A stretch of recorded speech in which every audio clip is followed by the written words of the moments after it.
So nothing prevents this hospital from growing even into a teaching, referral, and research hospital, just like we have KTRRH. And so I think the prospects here, if you ask me, are high. I mean, this is a facility that will also bring development to this area. Hii hospitali kuiweka hapa ni manufaa kubwa sana ya watu wa Murang'a, sababu tulikuwa na congestion kubwa sana zaidi ya Maragwa, zaidi ya Murang'a ama hata Thika. So watu wengi watakuwa wanatumia hii facility kutibiwa macho, kutibiwa meno, na pia tuko na zaidi ya emergency ambayo itakuwa inakita for emergency cases.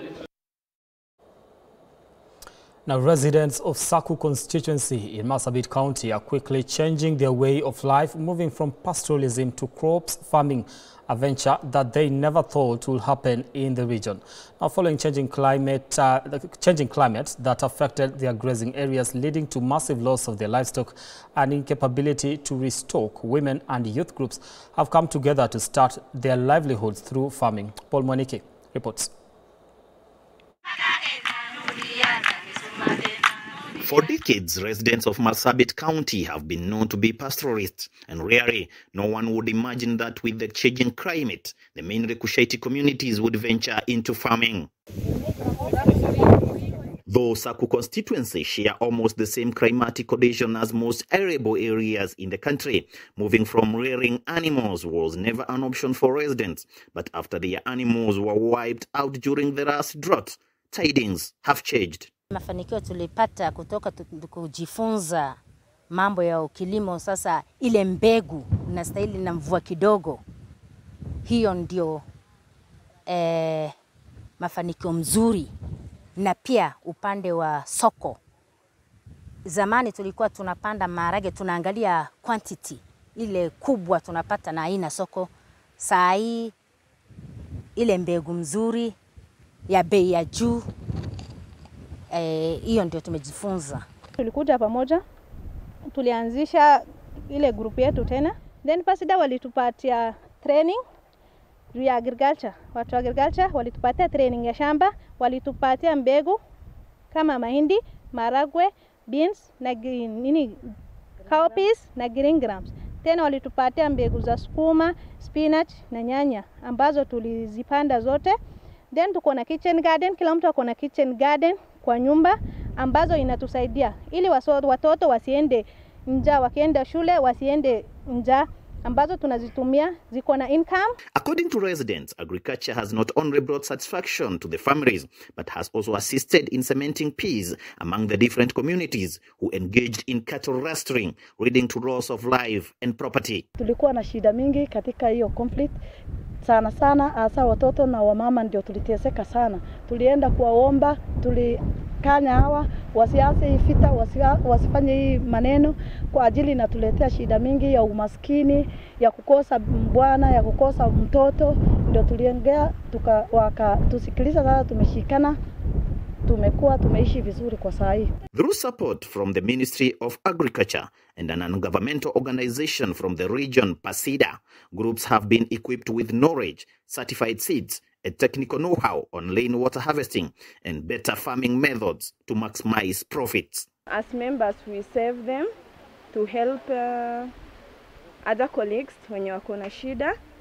Most of us are educated, mainly watu wengi wamesoma secondary, wengine hadi college, hadi university. There are some undergraduate here, but you see lack of employment imetuleta hapa. Hiyo pesa tunasaidiana na maybe kununulia mtu bodaboda, kulipia mtu school fees, such things. 16,000 square kilometers of Marsabit 17,000 square kilometers is actually arable land. What this means is that the arable land in Marsabit County is actually bigger than Central Province, the old Central Province itself. So this area has immense potential for smart agriculture, and it can actually feed the country. So it's important we looked at ways of harvesting water, enabling communities to farm through smart ways so that we exploit the potential of this area. With more residents now adapting to this new way of life, Marsabit might soon be the food basket for northern Kenya, who mainly depend on supply from parts of Central and Meru. Paul Moneki, K24, Marsabit County.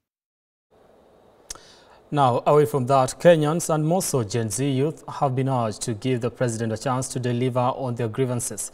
Now, these are the words of various leaders led by Nairobi Women Representative Esther Passaris, who urged members of his party to heed to dialogue calls. The leaders have, however, condemned the killings of peaceful demonstrators shot by the police during the past demonstrations, urging law enforcers to exercise restraint.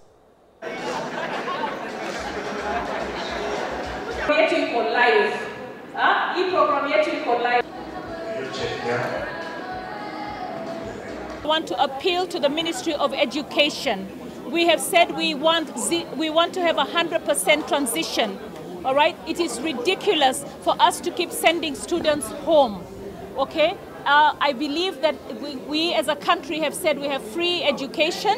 All right, we complement it with bursaries, but it seems like the schools, even with capitation expected from the government for the various students, are sending students home. Now, the downside of sending a student home is that the student actually misses the academic year or the academic subjects that are being taught, and then that student basically has a hard time catching up. So all the money we're investing in education goes to waste. Let's give our president time to initiate his broad-based government.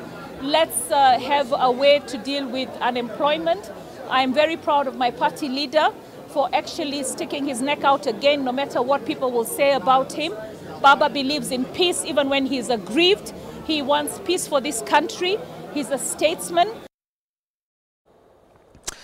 All right, and just a follow-up to that. ODM leader, that is Raila Odinga, did issue a statement today clarifying on his call for dialogue, demanding accountability from the government and also the issue to do with justice for the people that were killed during demonstrations. Says unless these issues are addressed, we are not going for the talks. My name is Brian Amuai. Thank you so much for making time for this particular program and trusting us to bring you up to date with the news-making headlines across the country at this particular hour. More of these stories will be coming your way in our subsequent bulletins, that is at 7 p.m. and also at 9 p.m. on Sunday.